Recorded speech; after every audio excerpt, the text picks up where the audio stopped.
Halo, selamat bertemu kembali di page Tini Muantangon Kadazan Dusun, dan pada kali ini sekali lagi saya akan kembali untuk bercerita tentang cerita rakyat yang pernah menjadi bualan masyarakat satu ketika dahulu. Nah, pada kali ini saya akan bercerita tentang asal-usul dan legenda suku Korolih Labuk Sandakan. Dan sebenarnya suku Korolih ini mempunyai cerita ataupun mitos yang sangat-sangat menarik dan perlu untuk dikongsikan sesama kita. Ini bukan berlaku baru-baru ini, tetapi dia berlaku ratusan tahun yang lalu.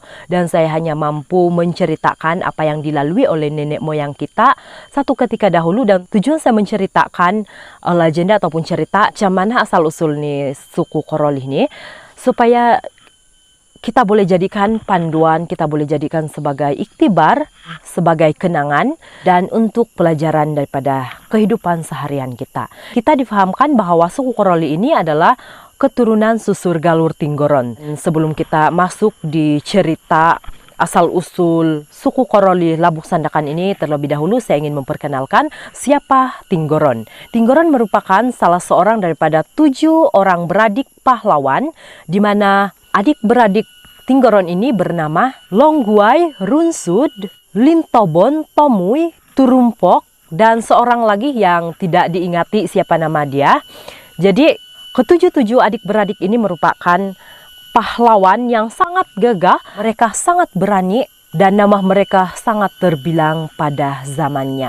Satu hari ketujuh pahlawan adik-beradik ini mengambil keputusan untuk berpisah dan mengambil haluan masing-masing. Mereka membawa anak mereka, istri mereka, dan orang-orang mereka. Dan pada waktu itu juga mereka mengambil haluan masing-masing, termasuk Tinggoron. Sebenarnya dari keturunan dan susur Galur Tinggoron ini lahirlah pelbagai suku seperti suku Bayok, suku Dusun Kilas, suku Putih, suku Tindakon, suku Tuarit, dan suku Korolih. Suku Korolih telah membesar dan menjadi 8 cabang, yaitu suku Korolih, suku Kotoring, suku Kiwulu, suku Sogo, suku Sunggangon, suku Dalamson, suku Tampulung, dan suku Soligitan.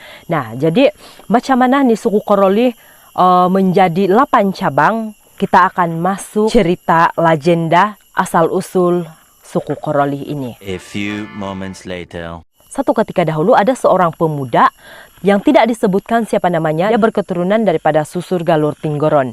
Dia seorang yang berkelakuan ganjil. Kalau dikatakan dia tidak waras, memang dia waras, tetapi dia punya sikap memang sangat ganjil. Satu malam dia telah bermimpi.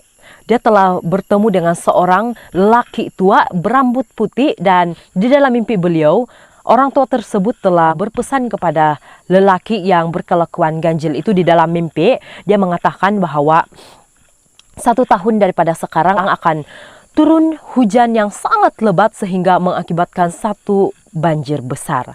Dan hanya satu tempat saja, tempat yang selamat untuk menyelamatkan diri daripada terkena banjir, yaitu di pegunungan ataupun di satu bukit yang sangat tinggi.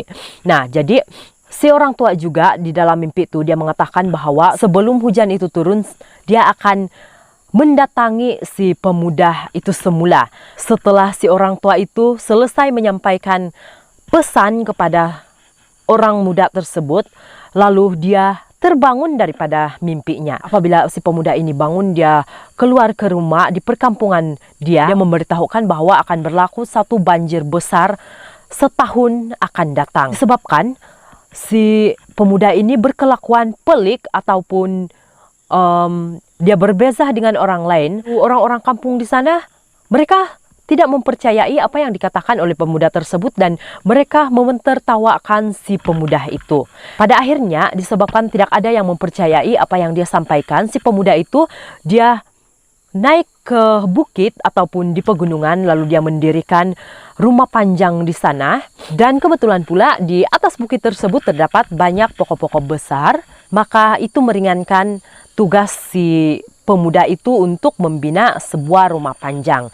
Setelah hampir 1 tahun berlalu, rumah panjang yang dia bina sudah selesai, dan hanya tersisa 3 hari lagi hujan akan turun seperti yang dijanjikan oleh orang tua tersebut. Satu malam, sekali lagi dia telah bermimpi didatangi oleh orang tua itu. Seperti yang dijanjikan oleh orang tua itu, sebelum hujan ataupun sebelum banjir berlaku, dia akan mendatangi si pemuda tersebut. Di dalam mimpi si pemuda itu, orang tua itu mengarahkan si pemuda memberitahu orang kampung untuk naik di bukit ataupun di pegunungan supaya mereka dapat menyelamatkan diri daripada berlaku banjir besar. Pada esok harinya setelah si pemuda itu terbangun daripada tidurnya, lalu dia turun di kampung dan memberitahukan orang-orang bahwa 3 hari lagi hujan turun dan banjir besar akan berlaku.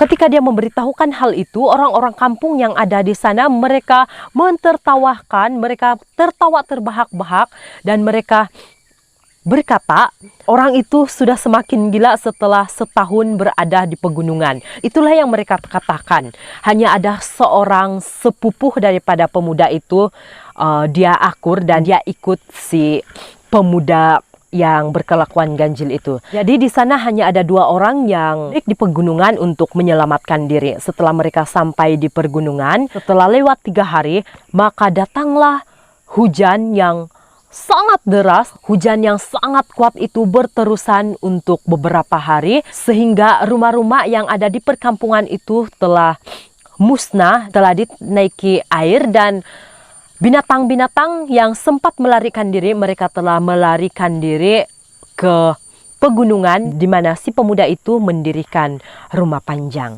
Beberapa waktu berlalu, air itu sudah mulai surut dan binatang-binatang yang sempat melarikan diri, menyelamatkan diri pada waktu itu, mereka mulai turun semula di bawah pegunungan dan mereka hidup bebas semula.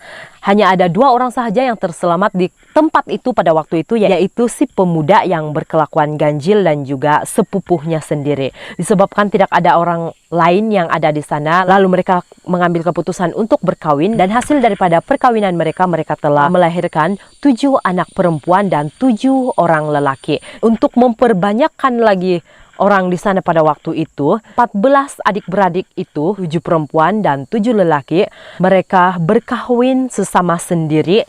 Dan pada waktu itu ada 8 keluarga yang tinggal di kawasan tersebut, termasuk ibu bapak daripada 14 adik-beradik tersebut. Nah, setelah 8 keluarga ini terbentuk, mereka berjanji dan bersumpah bahwa setelah itu mereka tidak akan mengadakan perkawinan sesama sendiri lagi.